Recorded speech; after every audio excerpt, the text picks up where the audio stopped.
दरम्यान रिक्षाचालक ते मुख्यमंत्री व्हाया शिवसेना एकनाथ शिंदेंची आश्चर्यकारक राजकीय कारकीर्द समोर येते।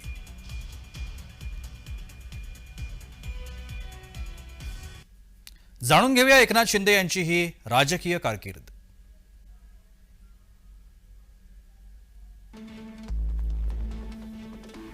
एकनाथ शिंदे 1994 साली वयाच्या 20व्या वर्षी ठाण्यातील किसन नगरचे शाखा प्रमुख झाले। 1997 ते 2002 दोन वेळा नगरसेवक, 3 वर्ष स्थायी समिती सदस्य, 4 वर्ष सभागृह नेता असं त्यांनी पद भूषवली।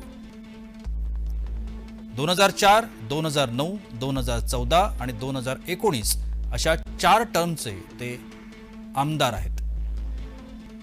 2014 ते 2019 शिवसेना पक्षाचे विधिमंडळ गटनेते म्हणूनही त्यांनी कार्यभार सांभाळला।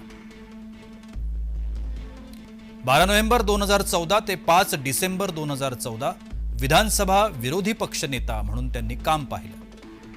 5 डिसेंबर ते नोव्हेंबर 2019 सार्वजनिक बांधकाम मंत्री, जानेवारी 2019 सार्वजनिक आरोग्य खात्याचा कार्यभार आणि ठाणे जिल्ह्याचे पालकमंत्री म्हणून देखील त्यांनी काम पाहिले। ऑक्टोबर 2019 मध्ये महाराष्ट्र विधानसभेवर फेरनिवड, डिसेंबर 2019 पासून शिवसेनेचे गटनेते म्हणून त्यांनी काम पाहिलं। नोव्हेंबर 2019 पासून नगरविकास आणि सार्वजनिक बांधकाम खात्याचे मंत्री म्हणून देखील ते कार्यरत होते। 2022 मध्ये घडवला राजकीय भूकंप, शिवसेना पक्ष फोडून राज्यात नव्या महायुतीचा केला उदय।